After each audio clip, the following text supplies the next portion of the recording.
المسلسل بتاعنا النهارده عن البطلة اللي عندها قدرات خارقة في إنها تقدر تشوف ذاكرة أي حد، لكن ذوقها في اللبس ما شاء الله أقرب لمشتل الفواكه. ومن الناحية التانية البطل بتاعنا اللي عنده حساسية من الستات، فالاتنين دول إزاي هيرتبطوا ببعض ده اللي هنعرفه في الأحداث. بيبدأ المسلسل بتاعنا بنينجي البنت البسيطة اللي بتكون مامتها مجهزة لها موعد مدبر لأنها وصلت ل 30 سنة ولسه ما اتجوزتش، وبتخرج تقابل صديقتها الوحيدة تيان. وبتقول لها تيان: هو انت يا بنت ما عندكش لبس افظع من ده تروحي بيه؟ لكن نينجي بيكون عندها ثقة غير قابلة للنقاش في لبسها، وبيروحوا فعلا وبيكون الموعد في فندق كبير. وقدام الفندق بيكون في شاب راكب العربية بتاعته وبيتكلم في التليفون، فبتقوم جاية نينجي وبتنضف سنانها وهي بتبص في ازاز العربية. والشاب ده بيحس بالقرف جدا وبيفتح الشباك، فبتحس بالإحراج وبتمشي. والشاب بيكون شايفها عبارة عن خيارة ماشية، وهو بصراحة عنده حق بسبب لبسها ده. والشاب ده بنعرف إن هو السيد لينج، ابن صاحب أكبر سلسلة مطاعم وفنادق في الصين. وبيكون عنده اجتماع هو وباباه لأن باباه عايز يتحالف مع شركة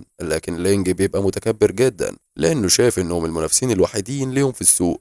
أما نينجي فبتقابل الشاب اللي يحاول يلمس رجليها، وساعتها بتبص في عينيه وبتشوف ذاكرته إنه شاب لعوب ومش محترم. فساعتها بتطلب أكل كتير جدا علشان تلبسه وبتسيبه وبتمشي. ولينجي هو كمان بيسيب الاجتماع كله ويمشي، وبالصدفة هما الاتنين بيركبوا الأسانسير سوا.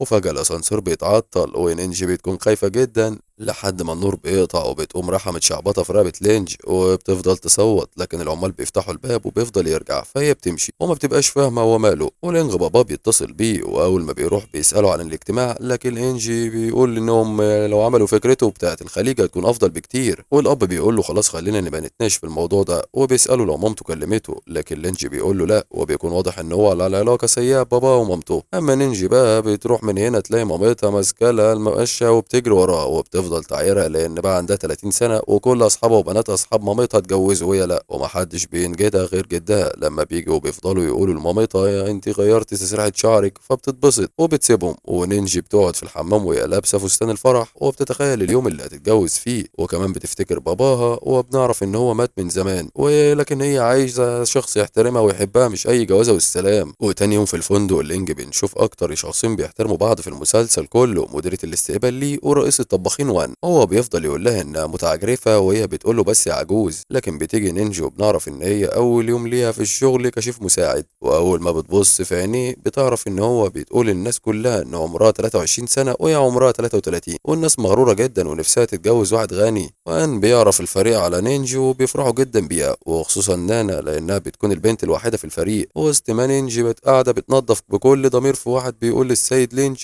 وصل، فبتقوم من غير ما تقصد وبتوقع مخزون الصلصة بتاع الأسبوع كله. وبيحاول الفريق يداري عليها. اللينج بيجي بالصدفة وبيقابل صديقة تشيان، وبنعرف إنه اشتغل هنا في المطبخ، بس طبعا محدش يعرف إن هو يبقى صديق لينج. وبيزيد بقى لما بيشوف كمان نينجي وبيفتكر إن هي البنت اللي حضنته في الأسانسير، وبتروح على مكتبه وهناك بيرفدها. لكن نينجي بتبقى ذكية وبتقول له أنت عملت كده مش علشان أنا غلطت، بس علشان أنا حضنتك. وبتفضل تقول له على شوية حاجات من ذكرياته، وهو بيتصدم جدا أنت إزاي عرفت الحاجات دي، لكن هي ما بتردش عليه. وبيجي وان وبيطلب بيتكلم مع لينج، فهي بترجع المطبخ تاني وبتقرر انها قبل ما تمشي تعمل صلصه بدل اللي وقعت منها. وبيجي وان وبيقول لها انه اقنع لينج بس لازم نعمل له طبخه علشان يشوف مستواه، وبتعمل له شعريه صيني تقليديه. ولما بيدوها بيفتكر جدته، وبنعرف ان هي الوحيده اللي كانت بتحبه وتهتم بيه وماتت وهو صغير جدا. وبيسالها لينج عن الوصفه جابتها منين، لكن مش بتهتم. وبيقول لها طب عرفت ذكرياته ازاي، لكن هي بتقول له عندها قدره غريبه في انها تشوف ذكريات الناس ما بيصدقهاش. فبتبص في عينيه تاني وبتعرف انه كان سهران مع صديق شيان امبارح وانه عنده حساسيه من النساء، فبيقرر ياخدها ويختبر قدراتها دي. واول حاجه انها بتشوف ست عجوزه تايهه وفاقده الذاكره، فلما بتبص في عينيها بتعرف المكان اللي ابنها موجود فيه. وبتساعد الشرطه وبتوصل للست والابن، وبيبقى عايز يكافئ نينجي فبيديها فلوس، وهي بتقبل. وقتها لينجي بيقول لها انت بتعملي كده علشان تاخدي فلوس، فهي ما بتهتمش بكلامه وبتروح تدي الفلوس لواحد متسول هو وبنته الصغيره، وبتقول له ان هما الاتنين عندهم سرطان وايامهم في الحياه معدوده. يبقى هنا لينجي بينبهر بيها. في الوقت ده بتكون مامتها وجدها قاعدين والاتنين بيتكلموا انهم عايزين يجوزوها، وبنكتشف ان جدها كان طباخ الامبراطور بابا كمان طباخ معروف، فعلشان كده هي ورثت منه موضوع الطبخ. وبيروح بعدها لينجي ونينجي يقعدوا في مطعم، وبتفضل برضه تقول له عن ذكريات، الناس كمان بتحكي له عن الشخص اللي هي عايزه ترتبط بيه، فبينجذب ليها. في الوقت ده بتكون مامته اصلا متجهز له جوازها مدبره من عيله كبيره بنتهم اسمها مين، وهو ما بيجيش، فمامته بتتصل بيه وبتقول له انا عايزه تشوفه ضروري. وبترجع نينجي على المطبخ وبتقول لهم انها خلاص بقت متعينه رسمي وتاني يوم شيان بيروح للينجي المكتب بتاعه، وبتعرف ان هو كمان من عيلة غنية جدا واهله عايشين في امريكا، بس هو ما بيحبش ادارة الشركات والجو ده ونفسه يبقى طباخ، علشان كده بيجي يشتغل في المطبخ بتاع صديقه واهله مفكرينه بيدرس. وبيخرج من الاوضه وبالصدفه بتكون تيان راح تقابل مخرج علشان جايب لها دور في فيلم، لكن هو بيتحرش بيها فبتضربه، وبيشوفها جين اللي بيقع في حبها على طول من اول ضربه. اما لينغ فبيتصل بنينجي وبيطلب منها تجيله على المكتب، وبيعقد معاها صفقه انها تشوف كل ذكرياته لانه عمل حادثه وفقد الذاكره، وفي المقابل هو هيشغلها ويتكفل كمان بكل مصاريف كلياتها. فبتفكر نينجي في الموضوع. وتاني يوم بيجي وان وليه في نفس الميعاد وهم داخلين ليه، كانت هتقع فوان بيمسكها في مشهد رومانسي، لكن بتطلع دايسه على رجله فبيقول لها رجلي يا حاجه. ولما بيدخلوا بيجي السيد لينجي وبيظهر ان ليه معجبه بيه، لكن هو بيطنش، واول ما بيدخل على طول بينادي على نينجي اللي بتشوفه انه كان شايفها خياره في اول مره، لكن بتوافق على الاتفاق بس من غير ما يتنمر عليها. في الوقت ده بيجي اتنين زباين المطعم وبيطلبوا اكلتين سمك وفراخ، وبيعمل لهم الشيف بشكل جامد جدا، لكن الاتنين دول بيقولوا ان الاكل وحش جدا، وبيبقوا عاوزين يعملوا مشكله وبيزعقوا مع ليه لانها طبعا مديره الاستقبال. لحد ما بيجي وان وفريق الطباخين كلهم، وان بيزعق لهم، لكن نينجي بتشوف ذكرياتهم وبتعرف السيد ان هو اللي بعتهم، فبتقول لهم كده وهم بينكروا. دخلت لينجي اللي بتقول لهم بس تعالوا لي، وبيطلب من وان يعمل نفس الطبقين لكل الموجودين في المطعم علشان يدوقوا يحكموا. وبصراحه الناس بتفرح جدا من الاكل وبيطلبوا البوليس للاتنين دول. بعدها لينجي بياخد نينجي على عزومه مع اصحابه، وبتشوف ذكريات واحد زميله وانه كان موجود في يوم الحادثه بتاعت لينجي في المدرسه، بس هي بتبقى جعانه جدا وبتطلب تاخد الاكل بعد ما يخلصوا، وبتحرج لينج وسط اصحابه جدا. لا وكمان لما بيخرجوا بتزعله وبتقول له انت غير متحمل المسؤوليه، مش كفايه ما اكلتنيش معاكم، غير مفتري كمان كنت هترمي كل الاكل ده. وبالغلط بتلمسه فبيفضل يرجع وبيجيب كل الاكل اللي اكله، وانا وحشه قوي البت دي. فبتاخده وبتجيب له مناديل مبلله وميه، بس بتسرح مع طفله باباها بيلعب معاها وبتفتكر باباها. ولينجي لاول مره بيحس انها طبيعيه وحلوه سيكا كده، سيكا صغيره، وبتروح لمامتها جعانه فبتقول لها يا حبيبتي يا بنتي هو ما اكلكيش المدير المفتري ده. واليوم اللي بعده بقى وان ولينجي بيعملوا تحدي بين الشيفات المساعدين، والتخزين بتفوز بيه نينجي، لكن الطبق الرئيس بتاع شيان بيبقى افضل فهو اللي بيفوز، لكن المقبلات بتفوز بيها نانا. وبيروح بعدها يدرب على ركوب الخيل هو ومين، لا مش مين، يعني مين تقصد مين البنت اللي مامتها بتفكر تخطبها له اصلا، واللي بتعجب بيه قوي من غير ما اعرف مين ده اصلا، وبتصوره كمان. لكن هو بيخرج من هنا وبياخد نينجي يجيب لها طقم عدل لانها فاتحه بلبسها والوانها دي، وبيجيب لها اغلى فستان في المحل. في الوقت ده بتكون تيان بتمثل في فيلم وبيروح لها شيان بورد، لكن بنلاحظ ان الممثله الرئيسيه بتغير منها، ومع انها ممثله ثانويه وبتفضل تقول مشهدها غلط علشان تعيد مشهد الضرب كذا مره، لحد ما تيان بتقع في المسبح وبيغمى عليها، وشيان على طول بينزل يخرجها بسرعه وبيفوقها، والمخرج بيوقف التصوير اليوم ده. وفي الوقت ده بيكون في اخبار وصلت لابو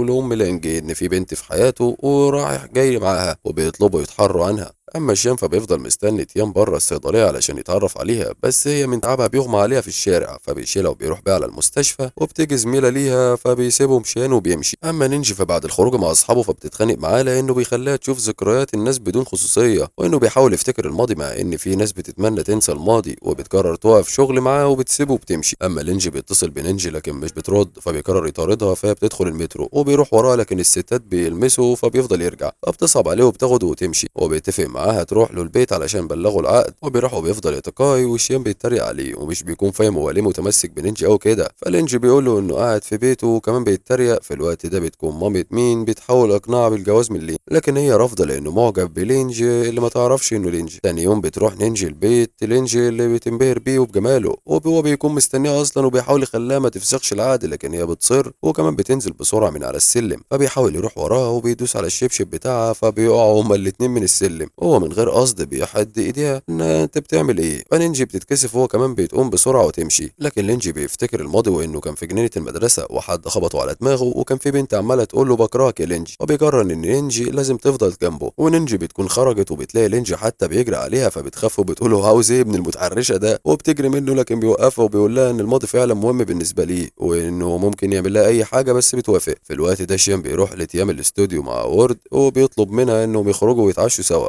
وبتعرف ان هو اللي فاضل جنبها في المستشفى فبتوافق، وفعلا بتروح تقابله وبيقول لها نرتبط، لكن هي بتقول له سوري انت مش نوعي مفضل، وبتسيبه وبتمشي. فبيحاول يفكر يعمل ايه بالظبط، ولما بيسأل صديقته نينج بتشوف ذاكرته وبتعرف ان اللي يقصده هذه هي تيان، فبتقول له ان نينج يبعد عنها لان مش البنت اللي ممكن يلعب بيها، بس هو بيطنشها وبيروح يسأل ليه. وتاني يوم بيروح لتيان الاستوديو، يوم معاها سلسلة ألماظ، لكن هي بتقول له انها مش عايزة دهب، هي عايزة قلب يحميها ويحبها، وبترفضه المرة التانية. وبيتصل بصديقه لينج وبيقول له ان قلبي مجروح وعايزين نخرجه. بالصدفة المكان اللي بيروحوه بتكون تيان ونينج قاعدين فيه اصلا، وبيروحوا يقعدوا مع بعض، بس كل اتنين بيبقوا مش طايقين بعض، ونينج ولينج بيمسكوا بعض وبيحكوا كل حاجة، فاصحابهم بيستغربوا على الاتفاق اللي ما بينهم وبيعدوا اليوم سوا. بعد كده بيروحوا نينج وهي ماشية كانت في عربية هتخبطها، فلينج بيشدها بسرعة وبالغلط بيحضنها وبيبص في عينيها، وهنا لأول مرة لينك مش بيرجع لما بيلمس واحدة ست، وبيفضل كل واحد فيهم يفكر في اللي حصل ده وشكله بدأ يعجب بيها. وده على عكس تيان اللي لما بتروح بتلاقي فيه بلطجية في البيت بيهددوا مامتها، وبنعرف ان مامتها اقترضت منهم 200 ألف يوان وكانوا يتحرشوا ببنتها تيان، لكن هي حاطت السكينة على رقبتها وقالت لهم لو حد لمسها هتموت نفسها وتلبسهم الجريمة، وطلبت منه يديها اسبوع بس. الواحد منهم بيقول لها قدامك 3 ايام وتجيبيهم كمان 3 مليون يوان. وتان بتقعد على الارض وهي منهارة وبترفض ان مامتها تقرب منها. واليوم اللي بعده في الشغل شيان بيحاول يطلب من انجي تقرب من تيان، فبتفضل توصف له قد ايه يا بنت رقيقة وجميلة وما يهمهاش الفلوس، بس للاسف في الوقت ده تيان بتلف على كل الناس اللي تعرفهم علشان تستلف منهم، لكن محدش بيديها حاجة، وبتقرر انها تتجوز واحد غني اكبر من ابوها بيحبها ويديها المبلغ. وبالصدفة نينجي بتشوف صديقتها نانا قاعدة بتعيط ومنهارة، واعرف ان باباها عمل حادثة وفي المستشفى، ولما بتروح معاه تطمن عليه بتكتشف ان نانا مرتبطة وجميل ليهم في الشغل وكان رافض جوازهم، بس لما بتبص في عين باباها بتعرف انه كان وافق على الجواز وكمان كان جايب ليهم هدية، وبتطلب منها ان هم يتجوزوا علشان باباها يرتاح. اما تيام فبتروح تقعد مع العجوز اللي عاوز يتجوزها وكانوا بيتفقوا على الجواز، وبالصدفة شيان بيشوفها وبيعرف الموضوع فبيشدها من ايديها وبياخدها على العربية وبيفضل يقول لها كلام جارح زي انها طماعة وهتبيع نفسها بكام وهو يديها المبلغ، ولما بتعيط بيحاول يبوسها بالعنف فبيغمى عليها وبيوديها المستشفى، وهناك بيجي لتيان اتصال فشيان بيرد وبيكون من المجرم، وبيتصل على طول لينجي وبيحكي له، وبتكون نينجي قاعدة معاه في الوقت ده. على طول بيروحوا للنصابين دول ولينجي بيتصل بالزعيم بتاعهم اللي بيفضل يعتذر له وبيكون مش عايز ياخد اي فلوس، بس شيان بيكتب له شيك بالمبلغ وبيقول له محدش يقرب منها تاني. اما ليه بتكون مروحة بيتها وفجأة بتلاقي في حد واقف قدام الباب، فبتفتح الباب وبترش في عينيه سبراي وبيطلع وان، وبتعرف ان هو جار الجديد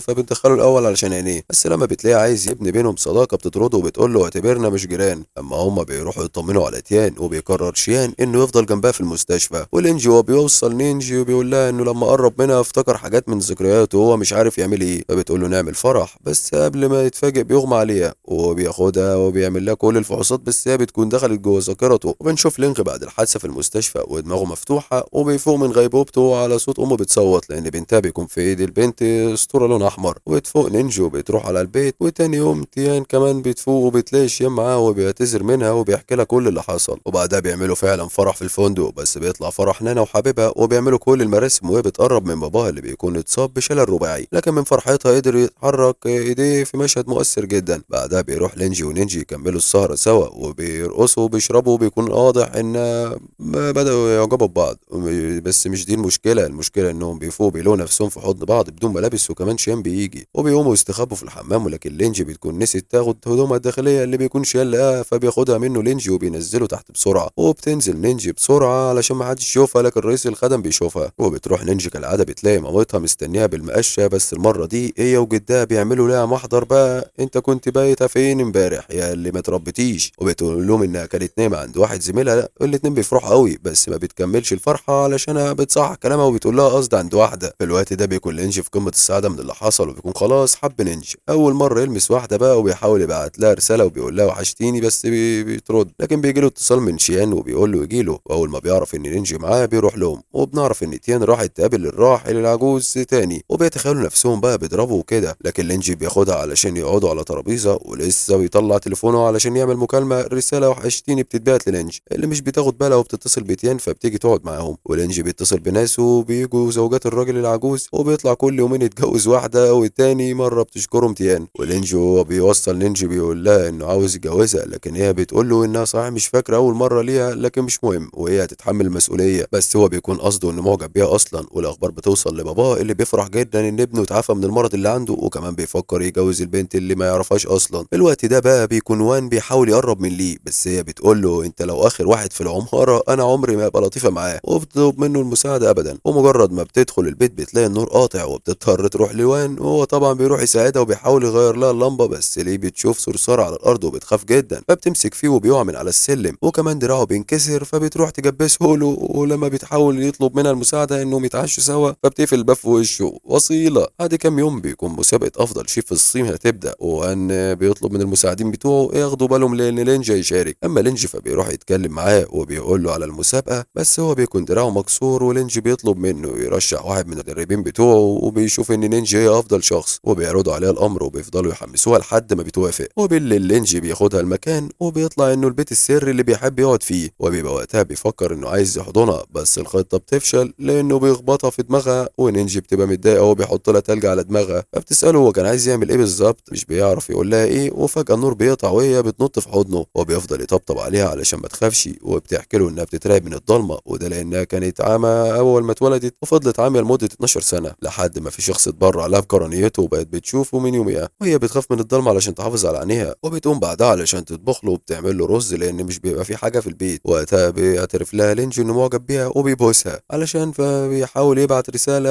يعني عشان ترد عليه، لكن هي بتبقى خايفة تحبه. ولما بتصحى نينجي بتفضل تطبخ، وبيبقى دايما انهم خلاص ارتبطوا. وبعدها بيوم بيبقى في حفلة ومعزوم فيها مامة لينجي ولينج علشان تعرفوا على مين، لكن مين مش بتيجي اصلا. هو كمان بيقرر يسيب الحفلة ويمشي. وتاني يوم بتطلبه علشان يجي لها الشركة بتاعتها، ولما بتروح بتتخانق معاه وبتقول له انا عارفة انه معجب ببنت شغالة عنده وهي مش موافقة اني مرتبط بيها، لكن لينجي مش بيهتم وبيقول لها انه هيفضل معاها. وبيجي يوم المسابقة وبيسافر لينج ونينج وان معاهم شيف مساعد لينج، وبياخدها لينج وبيتمشوا في المدينة. وبالصدفة وهم في العربية بتقف جنبهم عربية ان اللي بيرحب بلينج، بس الغريب ان كأنها شافت. ويوم المسابقة بتلاحظ نينج في حاجة غريبة في الصوص بتاعهم، فبتطلب من الشيف انها تغير الوصفة تماما، وعلى الرغم ان ده بيكون مسموح بيه لكنه بيوافق. وبتعمل طبخة كان باباها عملها قبل كده واسمها طبق الحب الابدي، كان عاملها لمامتها، والحكام بينبهروا بالطبق لدرجة انهم بيخلوها هي اللي تفوز. وبتكون تيان قاعدة في الاستوديو وبيتجيلها هدية، ولما بتفتحها بيطلع دبدوب من شيان ومسجل لها بصوته انه توحشه، وبتعرفه ان هو مسافر امريكا، انه مسافر لاهله. الهدية بتعجبها جدا، وبيروحوا عند شجرة مقدسة الواحد بيكتب الامنية بتاعته وبيعلقوها. وبيرجعوا تاني للفندق، وين بيقول بالشاب اللي كان معاهم انه هيسيب الشغل لان دراسته بدأت. اصحابه بياخدوه علشان يودعوه، بس بنكتشف ان الشاب ده خانهم. هو ده اللي شافته نينجي في عين انه دفع رشوة للشاب علشان يحط مادة غريبة في الصوص بتاعهم، وعلشان كده هي غيرت الطبخة كلها. وشام بيرجع من السفر وبيروح يقابل تيان، وبيقعدوا هما الأربعة على ترابيزة في مطعم، ولكن بدون سابق إنذار بتيجي بنت وبتنادي على لينجي وشيان.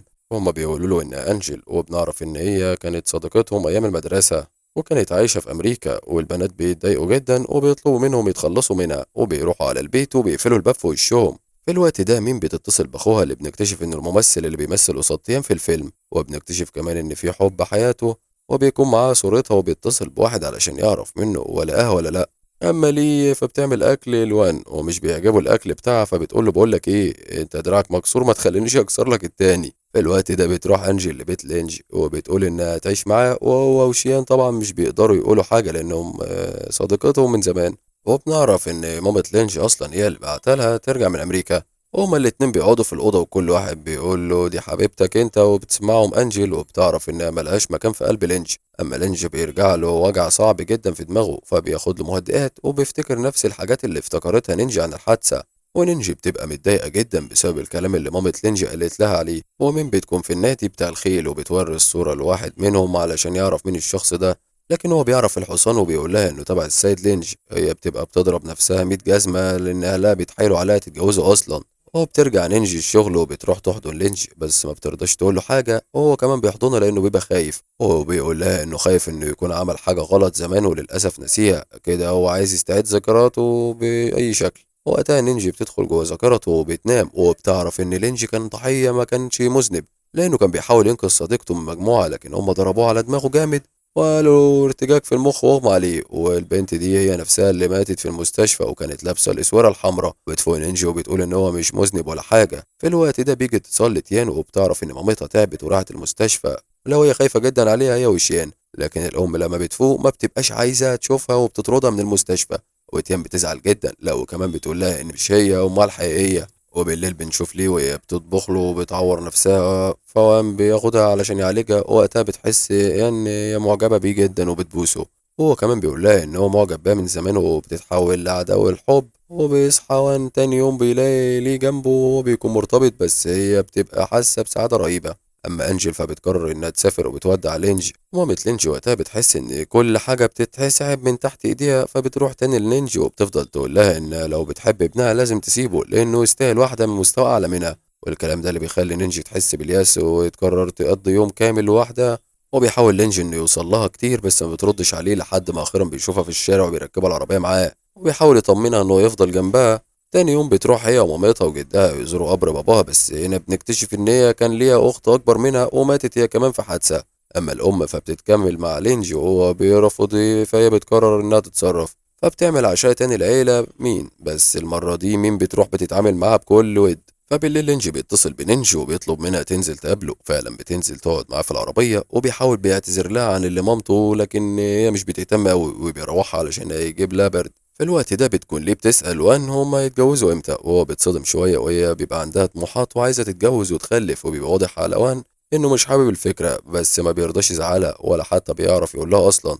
اما لينج لما بتروح بتلاقي ان بطنها وتوجعها قوي على غير العادة، وكمان بترجع وبتبص في التليفون وبتكتشف ان الدورة الشهرية بتاعتها متأخرة، فبتقول بس انا حامل. بس تاني يوم بتطلب منها مامتها انها تاخد الفيزا بتاعتها وتوديها لمامة تيان، يمكن محتاجة فلوس لانها كانت في المستشفى. وفعلا بتروح نينجي، واول ما بتبص في عين مامة تيان بتكتشف ان عندها مرض خبيث وممكن تموت، والام بتبكي وبتقول لها انها مش عايزة فلوس بس تفضل جنبها بنتها لانها صديقة كويسة.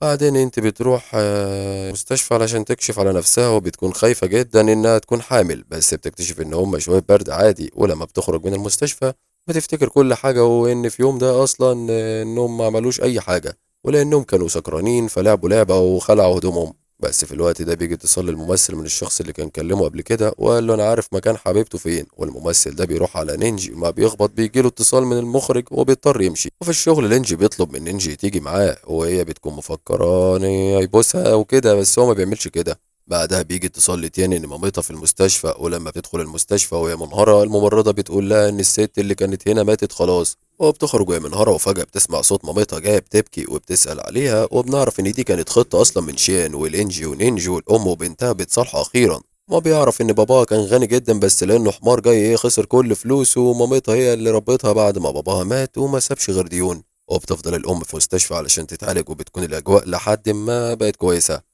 وبالصدفة بتكون تيام مع الممثل في المطعم بياكلوا، وبتيجي نينجا تسلم عليها، وأول ما بيشوفها الممثل بيقوم يحضنها، وبنعرف إن هما كانوا أصدقاء من فترة طويلة، وإن هي دي البنت اللي كانت في الصورة وما شافهاش بقاله أكتر من 4 سنين. وبيعزمها على حفلة بالليل في الحانة اللي تعرفوا فيها. ويوم الحفلة بيروح يستناها قدام الفندق، وبتيجي تيان تسلم عليه، بس بيجي شيان وبياخدها وبيمشي، وبنمشي وبتطلع وبتروح معاه علشان يتعشوا سوا. لكن شيان بيتصل باللينك وبيكون مفكر إن الممثل معجب بتيان، فبيروحوا هما الاتنين الحفلة، ولينجي بيفضل يهدي فيه وبيقول له الحاجات دي بتتحل بالراحة.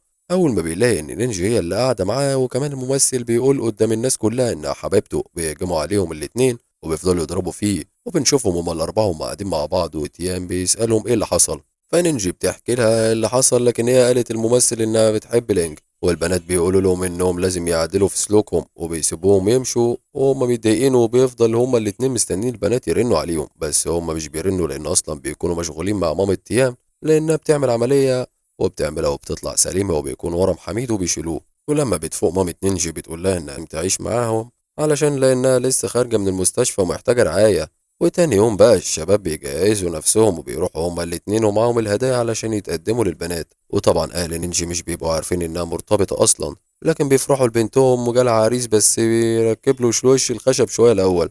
وبالليل بيكون وان مروح وبيشوف ان هو في واحد بيتهجم على ليه وبيسرق شنطتها، فبيمسكه وان وبيفضل يضرب فيه، وبيبقى عايز يجيب له الشرطة، لكن ليه بترفض وبتقول له انه كان حبيبها السابق. وبيطلعوا البيت وهي بتعالجه، بس بتحكي له ان حبيبها كان غني وبيلعب قمار كتير خسر كل فلوسه، وشايف ان هي السبب، علشان كده كل فترة بيجي ياخد منها فلوس، ولو ما اديتلوش فلوس بيضربها. لكن هي بتقول له انها حاليا بتحبه هو ونفسها تخلف منه طفل. في الوقت ده بقى وان ما بيقدرش يمسك نفسه، وبيلاقي ان احنا لازم نخلف او نتجوز لانه شايف انها حاجات ملهاش لازمه، فبتساله لو هو ما بيحبش الاطفال، بس بيقول لها بالعكس انه كان عايز يخلف من زوجته الاولى، فبتزعل جدا وبتقول له كده ما بيحبهاش وبتطرده. واليوم اللي بعده بنشوف لينج راح يشتري فستان علشان نينج، ومامته بقى بتروح بكل ثقة الدنيا بتاخد شوية هدايا وبتروح لمامة نينج وبتحاول تعمل معاها اللي ما عرفتش تعمله مع بنتها علشان يبعدوا عن لينج. وقتها مامة نينج واللي لقبها السيد الكورنبيطة هل يعني هي كده ست جميلة، وبتهزق مامة لينج وبتضربها وبتشدها من ايديها وبترميها بره البيت هي والهدايا. بصراحة بيعجبني الموقف ده.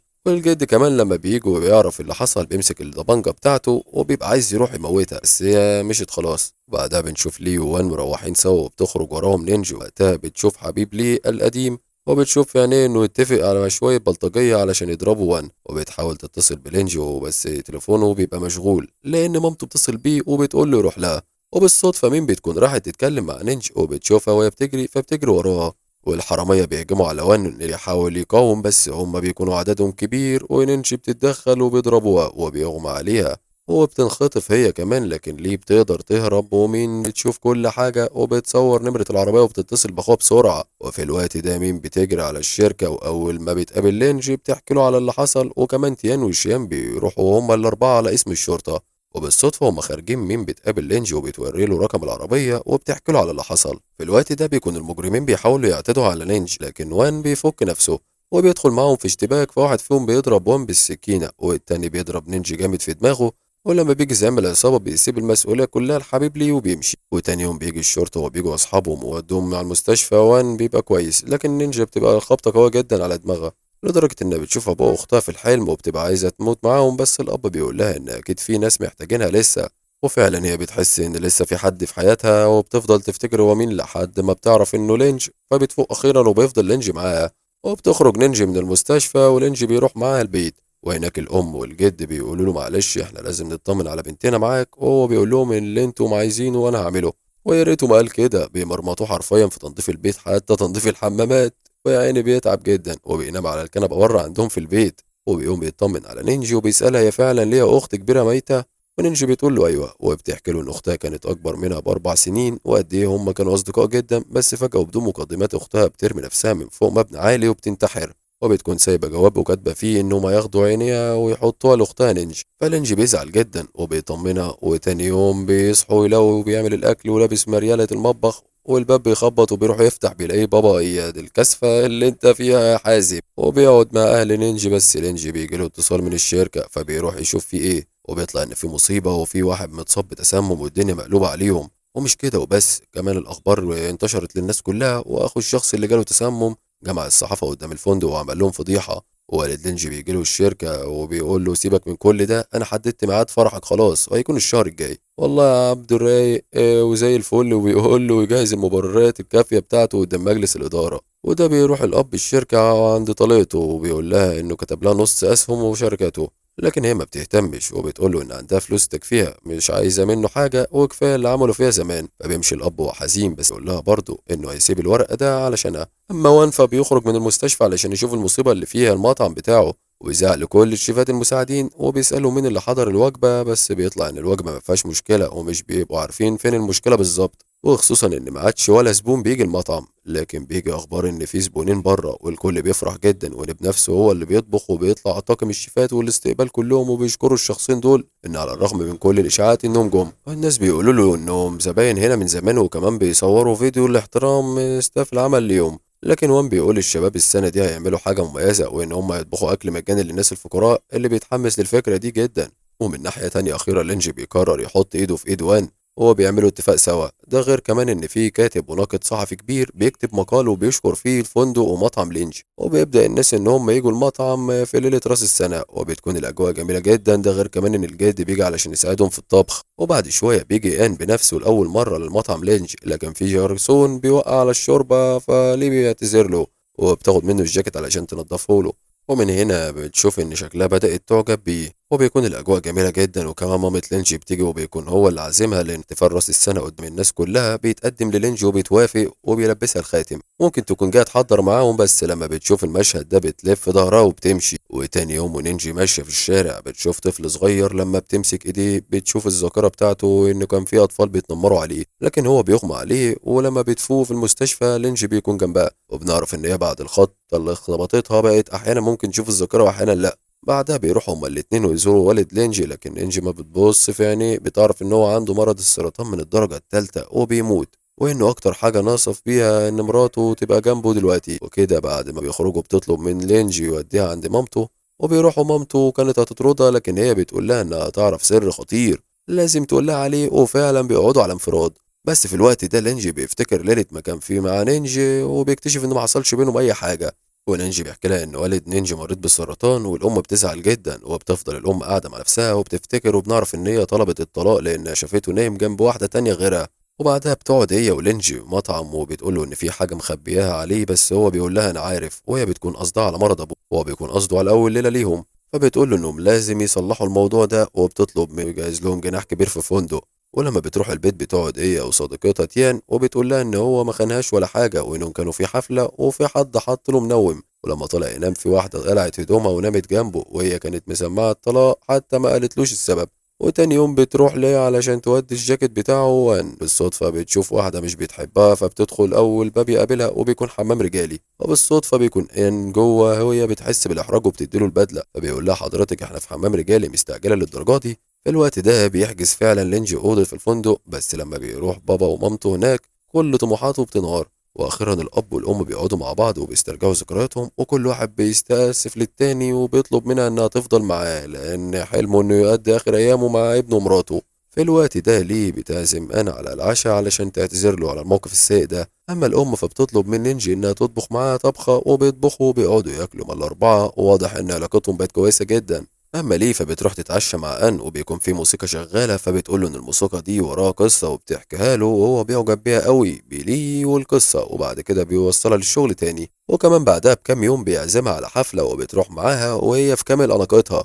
ولكن بالليل بتقعد مع وان وبتساله هو فعلا مش هيتجوزها، لكن هو بيقول لها انه مش شايف ان الجواز حاجه مهمه. فوقتها ليه بتقول له خلاص نتفق ننفصل عن بعض، وبتكون عايزاه يتمسك بيها، بس هو بيوافق عادي، وده اللي بيحرجها قوي وبيجرحها. فبتروح تقعد مع نينجي وتيان، وبيقرروا هما التلاتة انهم يروحوا المطعم المانج، وبيكون مكان خلاص بالقصص المصورة، والناس اللي فيه بيلبسوا لبس شخصيات في القصص المصورة دي. وقتها وان بيحاول يتصل على لي، ولما مش بيعرف يوصل لها بيتصل على لينج، وبيقول له ما تقلقش هي قاعدة مع البنات، وانا عارف خطيبتي ما بتتخطاش حدودها. وشيان وقتها بيوري له خطيبته اللي ما بتتخطاش حدودها دي، لكن لما بيعرف ان لي في المطعم بتاعه بينزل لها وبيديها هدية عيد ميلادها، وكمان بياخدها علشان يقعدوا سوا، وبيطلب منها انهم يرتبطوا، فبتقول له خلاص سيبنا افكر. بعدها بكام يوم بتكون لينجي المطعم بتشتري حلويات بالصدفة، وبيشوفوها أصدقاء المدرسة، واللي بيكونوا 4 حبايات كده. واحدة فيهم بتفضل تتكلم عن جوزها اللي بيعزمها على مطعم لينجي المشهور، بس الغريب نينجي ما بترضاش تكلمهم عن حبيبها، وبتقول لهم إن عندهم مطعم صغير كده، تقريبا خايفة من الحسد. وبالصدفة بيجي لينجي وبيسمعهم، فبيروح ياخدها نينجي من وسطهم، وبيدي لصاحبتها المتعجرفة دي الكارت بتاعه علشان تاخد الوجبة ببلاش. وبعد ما بيطلعوا بيسألها هي مش بتقول عن علاقتهم ليه، وبيبقى متضايق جدا. بنشوف بعدها نينجي وهي بتتدرب على الرقصة اللي هترقصها معاه في حفلة الفيلم بتاعت يان، وبتفضل نينجي تفكر هي فعلا مستكترة عليها ولا ايه بالظبط، بس هي بتحاول تتدرب على قد ما تقدر لحد ما بتوصل انها فعلا بتحبه ومش عايزة تبعد عنه. في الوقت ده بقى بيكون في عرض حلو جدا جامد يعني للشغل اللي بيبقى بس المفروض تسافر، لكن هو بيكون عايزها تقابل باباه علشان هما كمان يتجوزوا، وهي بتبقى متوترة وخايفة قوي. لحد ما بيجي يوم الحفلة وبننجنب لبس الفستان اللي هي مجهزاه تدخل الحفلة، وبيكون الكل مبهور. وأول ما بتدخل بتقول إنها بتحبه، وبتقول للينجي إنها بتحبه وعايزة تتجوزه، فبيحضنها وبيوافق على الجواز منها. وبعد الحفلة بيقرروا هما الأربعة يروحوا يقضوا يوم سفاري سوا، وبيروحوا البيت تبع لينج، والشباب لينج وشيان بيتفقوا إن هما يلعبوا مع البنات، ولو خسروا يفضلوا يشربوا، بس البنات هما اللي بيكسبوا. فلينج بياخد نينجا علشان تنام وبيفضل جنبها، بس فجأة بتدخل في ذكريات لينج، وهناك بتشوف اللي ما كانش ينفع تشوفه، وبتشوف ان البنت اللي كان لينج بيحلم بيها ودايما بتقول له انا بكرهك، واللي صاحبه اعتادوا عليها بتكون هي نفسها اختها. وطبعا الذكريات دي برضه بترجع للينج، وبتفوق لينج وهي خايفة منه ومش مستوعبة ان هو السبب في موت اختها، فبتسيبه وبتمشي وهو كمان بيمشي، وبتفضل نينجا تعيط في الشارع وهي منهارة، وبتكتب ان اختها انتحرت لان الشباب اعتدوا عليها. وبترجع تاني يوم للبيت ومحدش بيبقى عارف فيه ايه، وبتفضل لفترة طويلة منعزلة ومكتئبة، ولينجي نفس الكلام وبيفضل يشرب. بعدها بتخرج من البيت وبتروح للمحل اللي كانت تشتري منه فستان الفرح، وبالصدفة بيكون لينجي كمان هناك، وبيتصل بيها وبيقول لها انه في مول بيقعدوا فيه مع بعض، وهي بتقول له انهم لازم ينفصلوا وانها خلاص هتقول لاهلها، وبتسيبه هما الاتنين وبيعيطوا. واول ما بتروح البيت بتلاقي ان باباها ومامته عندهم، وعلشان كده بتقول لهم إنهم خلاص انفصلوا، والكل بيكون مستغربين من الخبر، لكنها ما بترضاش تقول أي حاجة وبتدخل أوضتها. وكل واحد فيهم بيمر بحالة اكتئاب لدرجة إن الجد بيروح يقابل لينج وبيحاول يفهم منه إيه اللي حصل، لكن لينج مش بيقدر يقول له حاجة غير إنه آسف. وفي الوقت ده بتكتشف ليه إنها حامل وما بتعرفش تعمل إيه. أما سيمون فبيروح لنينج وبيقول لها إنه مسافر فترة بره البلد علشان عنده تصوير، وبيطلب منها تسافر معاه وهي بتوافق. في الوقت ده بيكون لينج هو كمان قرر إنه يسافر وبيودع صديقه شيان. أما وان بيكون جايب خاتم الجواز وعايز يروح يعتذر ليه، ولكن مش بيبقى عارف يعمل إيه. فبيستنى اما تطلع الزبالة وبيحاول يتكلم معاها، وهي فجأة بطنها بتوجعها وبتدخل ترجعها، وبيقول لها أنت أكيد تعبانة.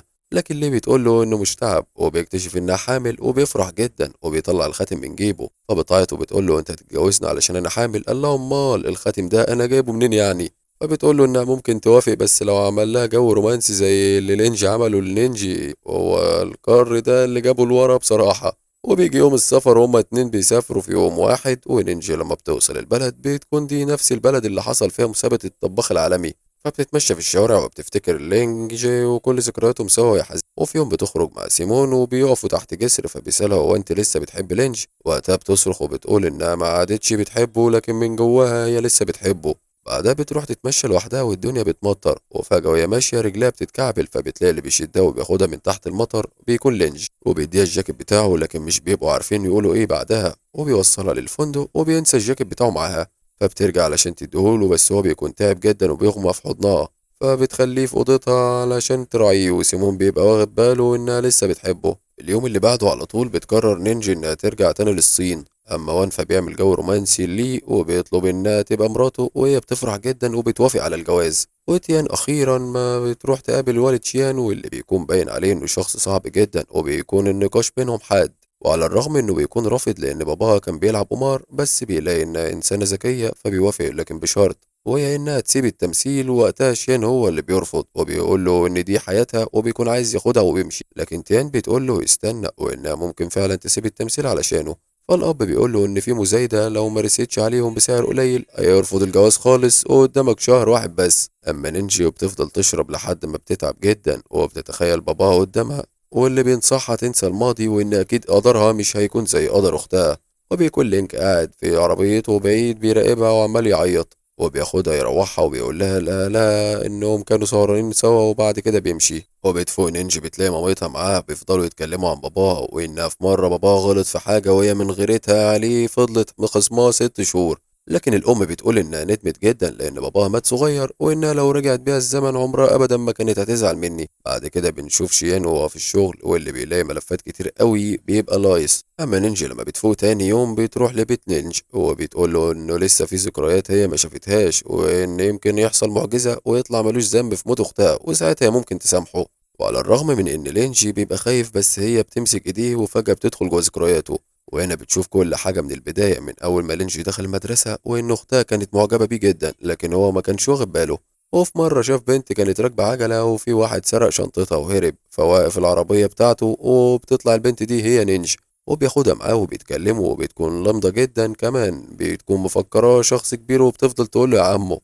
وبياخدها يعمل لها محضر في القسم علشان الشنطة، وبيروحها بعد كده. وبعدها بيسأل الخادم بتاعه إنه عايز يستشير الدكتور الخاص بيه وإزاي يعالج بنت مصابة بالعمى، وإن هو كان فعلا عايز يعالجها ومهتم قوي بالأمر. وننجي بتكون فرحانة جدا إنها كانت تعرفها من زمان، وكمان بتشوف أختها إن في مجموعة من الشباب كانوا بلطجية كده، كان واحد فيهم معجب بأختها وحاول إنه يجبرها ترتبط بيه، بس لما لينجي شافهم زعق معاهم. ولأنه كان معاه حراس فزمايلهم دول مشيوا، ولينجي وصل أختها في اليوم ده. وبتشوف كمان يوم ما لينجي لقى ورقة مكتوب فيها ميعاد عند الغابة اللي ورا المدرسة الساعة 5:30، فبيروح وبتطلع الورقة دي من الأولاد دول اللي اغتصبوا أختها. وبعد كده ضربوا لينجي على دماغه لحد ما حصل له مشكلة، ووقتها عينيها بتدمع دم. وبياخدها لينجي على المستشفى، والدكتور بيقول لهم إنها عندها سكتة دماغية وتعتبر ميتة دماغيا. وقتها لينجي بينصدم وبيبقى خايف إن يحصل لها حاجة، ولينجي بتبقى شايفة كل حاجة، لكن للأسف شايفاها من ذكريات لينجي. وكده هي مش قادرة ترجع جسمها تاني وبتتحجز في المستشفى. وبيبقى لينجي شايف ان هو السبب، ولما بتيجي مامتها وجدها بيعتذر لهم وبيحكي لهم على كل حاجه، وان هو السبب في اللي بيحصل لها والسبب في موت اختها. فالام بتفضل تضرب فيه وهي منهاره، ده غير ان كل اصحابها بيجوا انه لي وشيان وتيان، وبتبقى الام بتحاول تطرده، لكن هو بيرفض وبيركع قدام الاوضه. لكن لما بتعرف تاني انه كان السبب في موت اخت نينج بتزعل جدا وبتسيبه وبتمشي. فشين بيروح وراه وبيقول لها ان لينج بيحب نينج وحاول ينتحر بعد ما انفصلت عنه وان هو اللي انقذه. وبيفضل لينج راكع وبيقول للجد يسامحوه انه يفضل جنبه لان هو الوحيد اللي ممكن يخليها تفوق، لكن الجد بيقول له سيبها ترحل في سلام. وبيرجع تيان وشيان وبيترجوا الام انها تسيب لينج مع نينج ولانه ضحيه زي اختها بالظبط، فالام بتوافق. لكن بيلاقوا لينج مش موجود وبيلاقوه عامل مؤتمر صحفي وبيقول لهم انه مش هيمسك اداره الشركه، وبابا بيتصل بيه فبيعتذر منه وبيقول له ان حبيبته تعبانه وانه لازم يفضل جنبها. وفعلا الام والجد بيسيبوا نينج معاه وهو بيفضل يهتم بيها وبيجيب لها الورد اللي هي بتحبه وبيتكلم معاها، لكن مفيش فايدة لحد كمان ما بيعمل حفلة وبيقرر انه يخطبها قدام الكل وحتى اهله بيجوا وبيلبسها الدبل، كل ده ومفيش امل. ده غير ان روحها بتبدأ تختفي وده بيأثر على نبض قلبها، والدكتور بيجي وبيقول لهم انها تعبانة جدا وحالتها تكاد تكون ميؤوس منها. لكن لينج بيقرر انه يسافر بيها علشان يعالجها، وهم في المطار الكل بيجي وبيودعهم. وفجأة بتيجي الطفلة المشردة هي وأبوها اللي نينجي اديت لهم فلوس قبل كده فاكرينها. هو بيكونوا سمعوا الخبر من التلفزيون وبنعرف إن نينجي الفترة دي كلها علاجاتهم بالتأمين الصحي الخاص بيها. والبنت بتمسك ايديها وبتفضل تبكي وبتحس وقتها نينجي إن روحها بدأت ترجع تاني. وكمان بتشوف أختها اللي بتقول لها إنها مش حزينة وإن لينجي كان ضحية زيها. وأخيرا الأسورة بتاعت أختها اللي في إيديها بتتقطع وبتفوق نينج ولينجي بيحضنها وبيرجعوا لبعض، وكمان تيان بيتقابل والد شيان وبيوافق على جوازهم. والعيلتين بيقعدوا مع بعض أخيرا، وكمان ويل ولي ومعاهم بيقضوا أيام سعيدة. وبس كده يكون خلص مسلسلنا، أتمنى يكون عجبكم. ما تنسوش تدعمونا باللايك وسبسكرايب للقناة علشان يوصل لكم منا كل جديد. كنت معكم جيمي، سلام.